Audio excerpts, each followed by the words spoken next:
नमस्ते दोस्तों, मैं शंतनु आपका हेल्थ कोच। फिर एक बार स्वागत है आपका इटर्नल न्यूट्रिशन सेंटर के इस चैनल में। जैसे कि आपने टाइटल पढ़ा होगा, आज हम बॉडी एनालिसिस या फिर फिटनेस टेस्ट क्या रहते हैं उसके बारे में इंफॉर्मेशन लेने वाले। तो वीडियो स्टार्ट करने से पहले फिर एक बार चाहूँगा, अगर आपको ये वीडियो अच्छा लगता है, हमारा चैनल अच्छा लगता है तो ज़रूर सब्सक्राइब कर देना और बेल आइकॉन का बटन दबाओगे तो अगला वाला वीडियो भी आपको ज़रूर मिल जाएगा। तो चलिए स्टार्ट करते हैं, लेकिन उससे पहले आपने अभी अभी तक आपने E N C U M S ये एप्लीकेशन नहीं डाउनलोड की है तो ज़रूर डाउनलोड कीजिएगा। It is free of cost. Google Play Store पे आप ये डाउनलोड कर सकते हो और आपको पूरी जानकारी मिल जाएगी। ये फिटनेस टेस्ट क्या रहते हैं या फिर ये रिजल्ट कैसे पा सकते हो, वेट कैसे कम होता है, बहुत सारे लोगों के एक्सपीरियंस वहाँ पे मौजूद है। प्रोडक्ट के बारे में कुछ इन्फॉर्मेशन चाहिए तो वो भी वहाँ पे आपको ज़रूर मिल जाएगी। तो चलिए स्टार्ट करते हैं। ये बॉडी एनालिसिस, जैसे कि आपके हाथ में अगर कागज है, जैसे कि हमारे ऑफलाइन सेंटर्स, जैसे कि हम ऑनलाइन के बाद अभी ऑफलाइन में आ गए। हमारे बहुत सारे सेंटर में बहुत सारे लोग आ रहे हैं चेकअप के लिए या फिर कंसल्टेंसी के लिए। तो वहाँ पे ये चेकअप आपको दिया जाता है। जैसे कि बहुत बार आपको 100 रुपये या 200 रुपये चार्ज किया जाता है, लेकिन अगर आप ये वीडियो देख रहे हैं और डिस्क्रिप्शन में लिंक फॉलो करोगे तो उसके लिए कुछ चार्जेस देने नहीं पड़ेंगे। आपका ये फ्री फैसिलिटी दिया जाएगा, फ्री ऑफ कॉस्ट आपका ये एनालिसिस भी हो जाएगा। या फिर हमारे किसी भी सेंटर के पास अगर आप जाओगे तो हमारा रोड शो या फिर कुछ एक्टिविटी चल रही है तो वहाँ पे भी आपको ये फ्री ऑफ कॉस्ट मिल जाएगा। अगर आपने पहले से ये एनालिसिस किया है और आपके पास ये रिपोर्ट तैयार है तो वो एक्सप्लेन कैसे करवाना है या फिर उसका डिटेल्स क्या है, ये आज की वीडियो में आपको पता चल जाएगा। तो ज़्यादा देर नहीं लगाएंगे, डायरेक्टली हम पॉइंट पे आ जाते हैं। अगर आपके पास ये अ, कागज़ है या फिर रिपोर्ट है तो वो सामने रखिएगा, तो आपको जो भी मैं एक्सप्लेन करने जा रहा हूँ वो प्रॉपर तरीके से समझ में भी आ जाएगा और आपका फिटनेस जो है, क्या आपका फिटनेस लेवल है, वो भी आप वहाँ पे पा सकते हैं। ये जो फिटनेस एनालिसिस किया जाता है इसके लिए जो इंस्ट्रूमेंट हम यूज़ करते हैं, जैसे कि बहुत साल से करड़ा स्कैन ये इंस्ट्रूमेंट इस्तेमाल किया जाता है and it is most popular also. अभी नई तरीके से देखा जाए तो डिजिटल इंस्ट्रूमेंट डॉक्टर ट्रस्ट का एक आ जाता है। तो इंस्ट्रूमेंट में डिफरेंस होने से कुछ बात नहीं है, कोई भी इंस्ट्रूमेंट चलेगा क्योंकि रिपोर्ट में जो पैरामीटर्स है उसी पे आपका फिटनेस निर्भर रहेगा। तो अगर आपके साथ पास ये, जैसे कि आप स्क्रीन पे देख रहे हैं, ये एक फॉर्म, ऐसे एक फॉर्म रहेगा आपके पास। तो ये फॉर्म आपको आपके सामने रखना है, उस पे नाम देखिए आपका खुद का नाम है क्या, और धीरे धीरे बाकी सब पैरामीटर के बारे में हम जानकारी लेंगे। तो पहला पैरामीटर है इट इज वेट। आपका करंट वेट जो है वो वहाँ पे लिखा है और उसके बाजू में आपका एक्सपेक्टेड वेट लिखा रहेगा, कितना वजन चाहिए आपको। अगर आपका अभी का वजन 70 किलो है और बाजू के कॉलम में 60 लिखा है तो इसका मतलब है 10 किलो वजन आपको घटाने की जरूरत पड़ेगी। अगर वहाँ पे नहीं लिखा है तो आप भी कैलकुलेट कर सकते हैं। इसके लिए एक सिंपल सा टेक्निक है, आपका जितना भी हाइट है, सोचो अभी आपका हाइट 160 सेंटीमीटर है और you are in male category, आप पुरुष हो, तो उसमें से 100 माइनस कर दो, 160 माइनस 100 तो 60 बचता है, तो आपका वजन 60 किलो चाहिए। अगर आप स्त्री हो या फिर फीमेल कैटेगरी में आती हो तो आपको 105 कम करना है। तो 160 माइनस 105 तो 55 किलो आपका वजन रहने की जरूरत पड़ेगी। So you can decide your weight, आपका आइडियल वेट कितना चाहिए ये वहां से आप डिसाइड कर सकते हो। तो इस कॉलम में आपको समझ में आ जाएगा आपका वजन बढ़ाने की जरूरत है या फिर कम करने की जरूरत है। सोचो अभी करंट वेट आपका 45 है और एक्सपेक्टेड वेट 55 है, तो आपको 10 किलो वजन बढ़ाने की जरूरत पड़ेगी। अभी ये वजन कम करना है बढ़ाना है ये तो आपके समझ में आ गया, लेकिन क्यों कम करना है और क्यों बढ़ाना है। तो अगर आपका वजन 5 किलो से भी ज़्यादा बढ़ जाता है तो आपके हार्ट पे बहुत सारा प्रेशर बढ़ना शुरू हो जाता है। Heart has to more pump the blood in the whole body. तो इसके लिए हार्ट पे जो प्रेशर बढ़ जाता है तो उसके लिए आपको वजन घटाने की जरूरत पड़ेगी। और दूसरी बात रहती है, अगर आपका वजन कम है तो इम्यूनिटी भी रहती है और दूसरी बात रहेगी आपकी पर्सनैलिटी। आपकी पर्सनैलिटी अच्छी दिखनी चाहिए, इसके लिए भी आपको वजन बढ़ाने की जरूरत पड़ेगी। तो ये दोनों चीजें आपने देख ली, वजन कम करना है और बढ़ाना क्यों है। अगर दोनों भी सेम है तो अच्छी बात है, आपको वजन कम करने की या बढ़ाने की कुछ भी जरूरत नहीं है। तो दूसरा कॉलम हम देखेंगे, it is total body fats. अभी ये टोटल बॉडी फैट्स कहाँ पे रहते हैं, जैसे कि आपने स्क्रीन पे देख रहे हैं आप, ये हमारी बॉडी में बहुत सारी कैविटीज रहती है, खाली जगह रहती है और यहाँ पे फैट सिचुएटेड रहती है या फिर डिपॉजिट होना शुरू हो जाते हैं। और ऊपर का जो हिस्सा रहता है जिसे हम चेस्ट पोर्शन बोलते हैं, वहाँ पे ये फैट मौजूद होता है और उसका फैट परसेंटेज कितना चाहिए। तो पुरुषों के लिए मेल कैटेगरी में ये 10 to 20% चाहिए और महिलाओं के लिए ये 20 to 30% चाहिए। अगर आपका फैट इससे भी ज़्यादा है तो आपको कम करने की ज़रूरत पड़ेगी। लेकिन क्या हो जाता है, जैसे ही ये फैट बढ़ना शुरू हो जाता है तो उसका जो प्रेशर है वो आपके लंग्स पे आना शुरू हो जाता है या फिर हार्ट पे आना शुरू हो जाता है और आपको धाप लगने की संभावना हो सकती है या फिर सांस फूल सकती है या फिर चलने में दिक्कत हो सकती है। आप सीढ़ियाँ चढ़ रहे हो तो आपको प्रॉपर तरीके से धाप लगना जिसे बोलते हैं, वो प्रॉपर तरीके से 10-12 सीढ़ियों के बाद आपको बैठने की ज़रूरत पड़ेगी। ये सब चीज़ें होने की संभावना रहती है। तो इसके इसी चीज़ के लिए आपको फैट परसेंटेज कम करने की ज़रूरत पड़ेगी। ये जो टोटल फैट्स है, वो कम करने की ज़रूरत पड़ेगी। उसके बाद और एक कॉलम सामने आपको दिखाई देगा and it is metabolic age. 3 नंबर का कॉलम है, लेकिन मेटाबॉलिक एज के बारे में मैं बाद में एक्सप्लेन करूँगा। उसके आगे का एक कॉलम आप देखिए and it is BMI, body mass index ऐसे कहा जाता है। और ये बॉडी मास इंडेक्स क्या है? वहाँ पे आपको कैलकुलेशन भी मिल जाएगा, weight divided by height square, इसके हिसाब से ये कैलकुलेट किया जाता है। और बीएमआई कितना चाहिए? बीएमआई आपका आइडियली 22 से 23 चाहिए। अगर आपका बीएमआई 22 से कम है तो you are in underweight category, आप वजन कम है इस कैटेगरी में आते हो। 22 से 23 है तो you are in perfect mode. अगर 23 से 27 तक चला जाता है तो it is in overweight and 27 के बाद ओबेसिटी शुरू हो जाती है और 30 के बाद ओबेसिटी का ग्रेड 1 ग्रेड 2 ऐसे होता चला जाएगा। तो वहाँ पे आपको लिखा रहेगा जो भी आपका बीएमआई है वो चेक कर लो। अगर आप अंडरवेट कैटेगरी में हो तो आपको वजन बढ़ाने की जरूरत पड़ेगी। ये बीएमआई जो है वो कैसे नॉर्मलाइज करोगे, क्योंकि हमारा हाइट और वेट इसमें से चेंज होने वाली बात क्या है, एक ही है।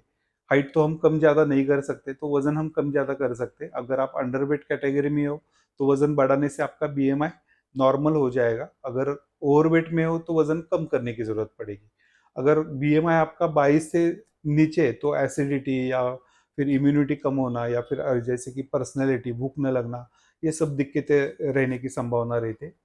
दूसरी बात, अगर ये बीएमआई बढ़ जाता है तो जैसे जैसे बीएमआई बढ़ता चला जाएगा उससे रिगार्डिंग कुछ प्रॉब्लम महसूस करोगे आप। इसमें से ब्लड प्रेशर रहेगा, कार्डियक प्रॉब्लम रहेंगे, हार्ट का प्रॉब्लम, डिसीज, हार्ट डिसीज, ये सब प्रॉब्लम धीरे धीरे बढ़ना शुरू हो जाते हैं। These are related with your BMI. मैं ऐसे नहीं कह सकता कि बीएमआई 30 है तो ये सभी बातें आपको होने वाली है, लेकिन होने की चांसेस या फिर संभावनाएं जरूर बढ़ जाएंगी और इसके लिए आपको कंट्रोल रखने की जरूरत पड़ेगी। आपको ये बीएमआई कम करना पड़ेगा। उसके बाद और एक कॉलम आपको दिखाई देगा and it is resting metabolism.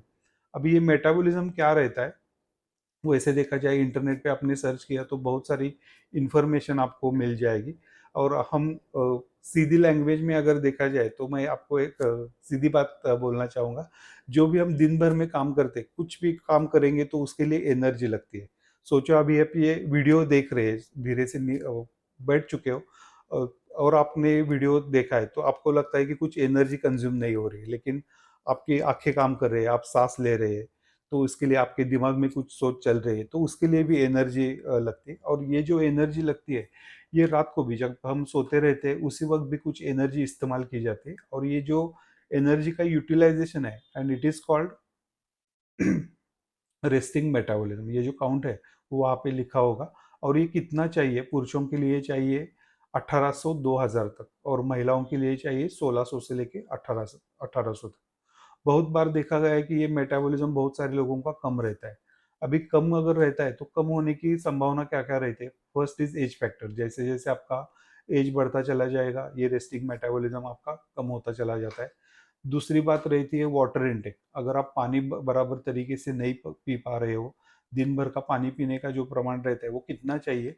20 kilo वजन के लिए 1 लीटर पानी की जरूरत पड़ती है। तो इसके हिसाब से आप डिसाइड कर सकते हो आपका वजन कितना है। सोचो अभी 80 किलो वजन है तो कम से कम आपको 4 लीटर पानी पीने की जरूरत पड़ेगी। उसके हिसाब से आप कैलकुलेट कर सकते हो। लेकिन पानी अगर कम पीते हो तो ये भी एक कारण हो सकता है रेस्टिंग मेटाबॉलिज्म कम होने का। तीसरी बात रहेगी आपकी बॉडी में विटामिन का इंटेक कम हो रहा है। आप जो भी खाना खाते हो उसमें से आपको प्रॉपर तरीके से विटामिन नहीं मिल रहे। और एक बात है मिनरल्स की भी कमतरता हो रही। और चौथी बात रहेगी ऑक्सीजन डिफिशियंसी। तो ये मेजर चीज़ें रहती है कि जिससे रेस्टिंग मेटाबॉलिज्म कम होता चला जाता है। तो आपको अगर ये बढ़ाना है तो उसके लिए अभी ये खाली ध्यान में रख लो आपका क्या कम है क्या ज़्यादा है। उसके बाद सॉल्यूशन तक मैं आने वाला हूँ, आपको सॉल्यूशन भी बाद में मिल जाएगा। उसके बाद एक लास्ट का कॉलम उसी लाइन में आपको दिखाई देगा, and it is visceral fat. अभी ये विजरल फैट कहाँ पे रहते हैं? हमारा जो चेस्ट पोर्शन रहता है, चेस्ट लाइन के नीचे जो पेट रहता है, उसके अंदर बहुत सारे ऑर्गन्स है, या पोर्ट या ओटी पोर्ट ऐसे भी बोला जाता है। तो ये जो कैविटी रहती है ऑर्गन्स के आजू बाजू में, ये सब फैट वहाँ पे डिपॉजिट होना शुरू हो जाता है, and these are all fats are called visceral fat. अभी आप स्क्रीन पे अभी आप देख रहे हैं तो आपको समझ में आ जाएगा ये विजरल फैट कहाँ पे है। तो ये विजरल फैट कितने होने चाहिए? ये परसेंटेज में कैलकुलेट किए जाते हैं। 2 से लेके 4 तक चाहिए। 2 से 4 है तो दीज आर परफेक्ट। 4 से 8 रहेंगे तो आपको थोड़ी चिंता करने की जरूरत पड़ेगी, कम करने को की तरफ आपको ध्यान देने की जरूरत पड़ेगी। 8 से 12 है तो ये डेंजर जोन कहा जाता है, और 12 से अगर आगे चला जाता है तो इट इज मोस्ट डेंजर, या फिर अलार्मिंग सिचुएशन ऐसे भी हम कह सकते हैं। तो आप देख सकते हैं आपका विजरल फैट कितना है।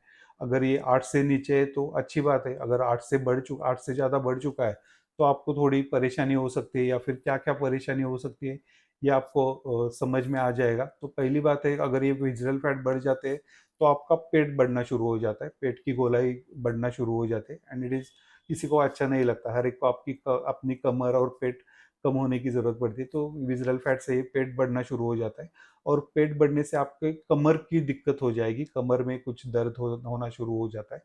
तो उसके लिए आपको विजरल फैट कम करने की जरूरत पड़ेगी। दूसरी बात है, ये जो विजरल फैट्स है ये कहाँ पे डिपॉजिट होते हैं? हमारे ऑर्गन्स के आजू बाजू में डिपॉजिटेड रहते हैं।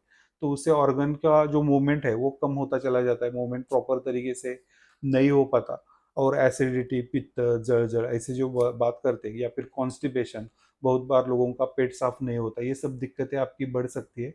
एंड एक्सट्रीम सिचुएशन, अगर ये बहुत ज़्यादा बढ़ चुके हैं तो आपका कोलेस्ट्रॉल, ट्राइग्लिसराइड लेवल भी बढ़ना शुरू हो जाता है इससे, और बहुत ज़्यादा ये ब्लॉकेजेस तक चला जाएगा। तो इसके लिए आपको ये विजरल फैट भी कम करने की ज़रूरत पड़ेगी। विजरल फैट की नॉर्मल रेंज में, जैसे कि मैंने बताया, अगर आप 4 तक नहीं आते तो कुछ बात नहीं है, कम से कम 8 से नीचे तो आपको ज़रूर आने की ज़रूरत पड़ेगी।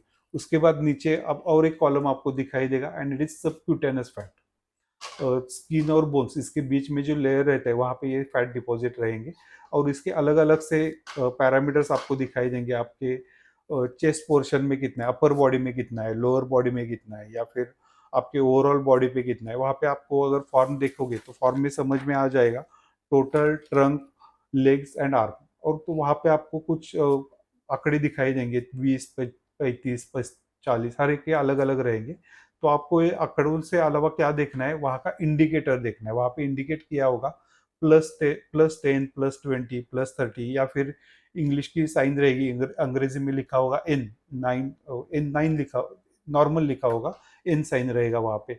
अगर नॉर्मल है तो अच्छी बात है, लेकिन अगर ये प्लस साइन है, +10, +20, +30, तो आपको थोड़ी चिंता करने की जरूरत पड़ेगी, क्योंकि इससे क्या हो जाता है, आपका शेप बिगड़ जाता है, बॉडी का शेप बिगड़ जाता है। आपके पेरिफेरल वेन जो रहते हैं उस पे भी प्रेशर आना शुरू हो जाता है, तो ब्लड प्रेशर की भी दिक्कत आ सकती है, या फिर कुछ स्किन के भी प्रॉब्लम लोगों में दिखाई देते हैं ये सबक्यूटेनस फैट बढ़ने से। तो इसके लिए आपको ये सबक्यूटेनस फैट कम करने की जरूरत पड़ेगी। और लास्ट का जो पोर्शन हम देख रहे हैं, इट इज स्केलेटल मसल, जिसे मसल मास कहा जाता है। तो मसल मास, जैसे कि मैं चारों पोजिशन देख ली कि arm, legs, trunk and overall body, तो मसल का भी आपको वहाँ पे मिल जाएगा। क्या लिखा है, तो 20, 30 ऐसे लिखा होगा उस कॉलम में। और वहाँ पे आपको इंडिकेटर क्या मिलेगा, -10 नॉर्मल, या -20, -30। अगर वहाँ पे माइनस साइन है तो आपको चिंता करने वाली बात है। इसका मतलब क्या है, मसल मास आपके बॉडी में कम होता चला जा रहा है, तो मसल मास आपको बढ़ाने की जरूरत पड़ेगी।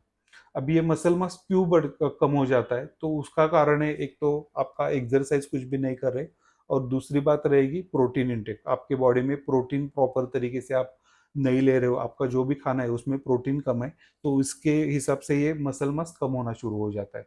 अगर मसल मास कम है तो दिक्कत क्या आ जाती है, परेशानी क्या होती है, एक तो आप दिन भर थकावट सी महसूस हो जाती है, आपके मसल में क्रैम्प आना शुरू हो जाता है, थोड़ा सा चलने के बाद आपको मसल क्रैम्प या फिर लेग्स में दर्द आना शुरू हो जाता है, आप फ्रेश नहीं रह पाते, प्रॉपर तरीके से आपकी नींद नहीं हो पाती। ये सब चीज़ें मसल मास कम होने की संभावना से हो जाते हैं। या फिर बहुत बार देखा गया है, मसल मास कम होने से कुछ लैंगिक प्रॉब्लम या फिर सेक्सुअल प्रॉब्लम भी होने की संभावना रहती है। तो आपको देखने की जरूरत पड़ेगी ये मसल मास आपके किस पोजीशन में। तो ये पूरा फॉर्म हमने पढ़ लिया। और एक बात मैंने जो बोली थी कि लास्ट को बताऊंगा, 3 नंबर का जो कॉलम है, इट इज मेटाबॉलिक एज। वहां पे आपको आपका एज लिखा होगा, वो कहेंगे कि वो अलग है। आपका रेगुलर जो भी आपने एज बोला था उससे अगर अलग वहां पे लिखा है तो घबराइए मत। ये खाली कैलकुलेशन, ये एक आपका जो भी indicator, it is indicating your metabolic age. आपका एक्चुअल एज नहीं है ये। लेकिन ये कितना होना चाहिए, जैसे कि आपका बायोलॉजिकल एज जितना है उससे +1 या -1 चाहिए। तो सोचो किसी का अगर एज 30 है तो वहाँ पे 29 चलेगा, 30 चलेगा, या फिर 31 भी चलेगा। अगर आपका एज ज़्यादा दिखाई दे रहा है, 5 से ज़्यादा है, 7 से ज़्यादा है, 10 से ज़्यादा है, तो आपको उस पर कुछ करेक्टिव एक्शन लेने की ज़रूरत पड़ेगी। और उस पर आपको फिटनेस आपका समझ में आ जाएगा। तो ये सभी बातें हो गई इस फिटनेस टेस्ट के बाद। तो अभी क्या सोच रहे हो आप? आपका फिटनेस कैसा है, इन सभी पैरामीटर को पहचानने से या जानने से आपको समझ में आ जाएगा। अगर आपको ऐसा लगता है कि आपका फिटनेस में इम्प्रूवमेंट करने की ज़रूरत पड़ेगी, तो वो डिस्क्रिप्शन में मैंने मेरा लिंक दिया है। हमारे पास ये सॉल्यूशन अवेलेबल है। जैसे कि आपने रिजल्ट्स देखे, अगर हमारा एप्लीकेशन चाहोगे तो वहाँ पे आपको बहुत सारे रिजल्ट मिलना शुरू हो जाए, मिल जाएंगे वहाँ पे, कि लोग कैसे कैसे रिजल्ट लेते हैं ये भी समझ में आ जाएगा। अगर आपको फिटनेस अच्छी तरीके से लेना है तो ज़रूर कॉल कर देना। और फिटनेस समझने के बाद ये कैसे कैसे, अगर आपको वज़न कम करना है, वज़न बढ़ाना है, आपका प्रॉपर फिटनेस अचीव करना है, तो हमारी सिस्टम प्रॉपर तरीके से काम करेगी। इसमें अलग अलग से ऑप्शन रहेंगे। हमारा ऑनलाइन सिस्टम भी अवेलेबल है, ऑफलाइन भी आप जोड़ सकते हो। तो आप क्या करना है ये हमें पता चले कैसे चलेगा, अगर आप कांटेक्ट करोगे तो पता चलेगा। हमारा पर्सनल कंसल्टेंसी भी रहता है, तो पर्सनल कंसल्टेंसी भी आप ले सकते हो। तो ज़रूर कॉल कर देना, या फिर हमारी डिस्क्रिप्शन लाइन में टच कर देना, तो हमारा कोई भी ग्रुप आप ज्वाइन कर सकते हो और आपका फिटनेस भी पा सकते हो।